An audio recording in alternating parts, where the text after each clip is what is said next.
estableció todo un elemento de corte, de jerarquía, pues que había aquí. Los más cercanos a Gómez eran los más cercanos al poder y los que más acceso tenían al dinero y todo lo demás. Pero en 1935, se dice que el 14 de diciembre y que lo mantuvieron más o menos hasta el 17, para dar la noticia de la muerte, el benemérito Juan Vicente Gómez muere en una madrugada. Cuando muere Gómez, que viene el saqueo, viene todo aquello digamos, como una resurrección del pueblo, un pueblo que había vivido en una opresión espantosa, terrible, un pueblo que no tenía derecho a la opinión, no tenía derecho, no había libertad de ningún tipo. El destino del hombre era la sumisión o la rotunda, porque ¿qué otra cosa? Había que vivir en silencio, nadie sabía lo que pasaba en otro estado, en otro pueblo, muy controlado todos los medios de comunicación que habían para el momento. En fin, en ese momento, en 1936, hay una resurrección. Y en ese momento, en 1936, un grupo de damas aquí de Los Teques, viendo la miseria que había, porque es que todo esto se escondía hasta cierto punto, la gente no lo quería hacer notar. Pero había varios focos terribles de problemas. Uno de ellos eran las enfermedades venéreas. Había una endemia muy grande de enfermedades venéreas de todo tipo. Pero también el paludismo. El paludismo era muy frecuente. La anquilostomiasis, estaba la tuberculosis, el analfabetismo como un problema grave también. El 80% de la población no sabía leer ni escribir. Entonces, lógicamente, en ese momento empezó a surgir la visión, el rostro de la otra Venezuela, de la Venezuela que había vivido oculta, que había vivido sumergida en el silencio. En ese momento y en ese año, un 14 de julio, fue justamente cuando Arturo Uslar Pietri, en el diario Ahora, estableció pues aquella frase que se hizo famosa y que se independizó inmediatamente: hay que sembrar el petróleo. Es como decía el mismo Uslar Pietri en ese artículo, era el momento de los problemas. La palabra problema se puso de moda. El problema de la educación, el problema de la economía, el problema de la alimentación, el problema de los acueductos, problema bueno, que no era problema. Entonces, en ese instante, justamente cuando comienza a darse toda una resurrección, pudiéramos decir, y el interés del nuevo gobierno por atender todas estas situaciones que ocurrían.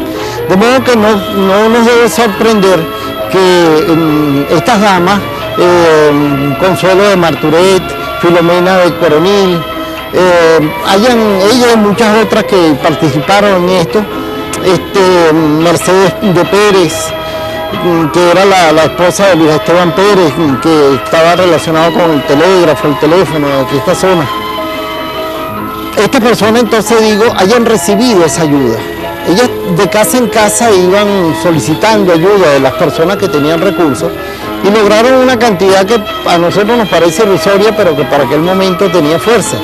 Lograron 300 bolívares, con lo que empezaron a funcionar en la casa hogar, como llamaban, la casa hogar infantil, que le dieron el nombre de Consuelo de Marturet porque fue precisamente la primera directora que tuvo esta institución. Era una asociación sin fines de lucro, una asociación civil, lo que hoy pudiéramos llamar como una fundación o algo parecido. Entonces, en ese momento, cuando ellas comienzan, en ese año, que era el año de la resurrección, y donde obligatoriamente pues, hubo que atender todos los problemas graves que estaba confrontando el país, en ese momento el gobierno regional le compra a esta señora, le compra para la institución, para la casa cuna hogar Consuelo de Marturet, le compra esta casa, que era de Antonio Álamo para el momento. Ya antes había vivido acá la señora Amelia Morantes, Amelia de Morantes, o Amelia Álvarez Morantes, no recuerdo exactamente, pero creo que era Amelia Morantes Álvarez, sí. Ya ella entonces, digamos, había vivido acá también, entonces le compran esta casa y empiezan a funcionar con esos 300 bolívares que apenas tenían. Es difícil de comprender ahorita por qué todo eso que estamos diciendo, porque básicamente en ese instante había un clamor, había un fervor, había una necesidad, una urgencia de respirar, de decirlo todo, de crear un sueño, la nueva Venezuela, la Venezuela prospectiva, que era la que nosotros necesitábamos, pues las personas de la época, y que fue lo que devino en un sueño de la democracia más adelante.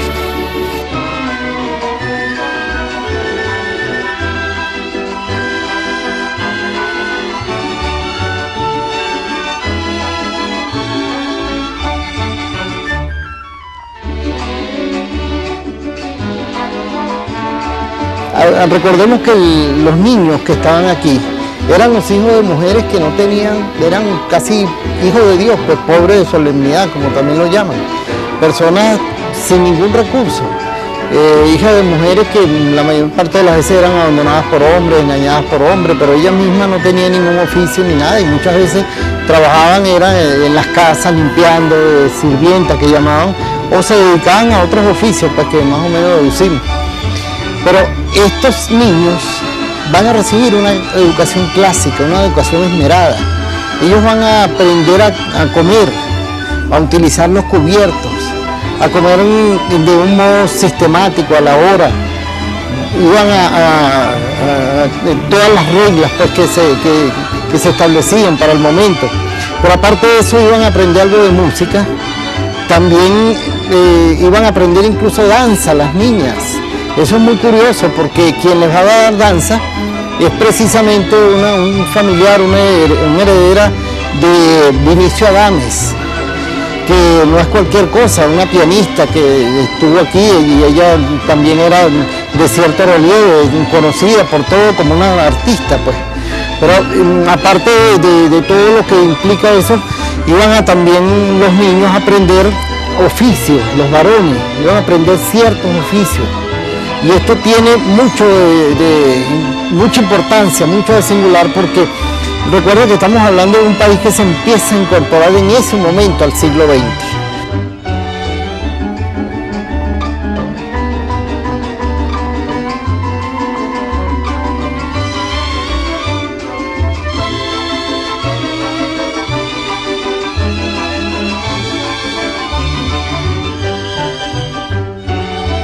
Esta escalera que constituye parte de la casa, una parte fundamental, esencial, porque todas las casas para el momento tenían toda su estructura de madera, piso de madera como está ahí arriba, la parte que ya observamos, y con viguetas también de la misma madera.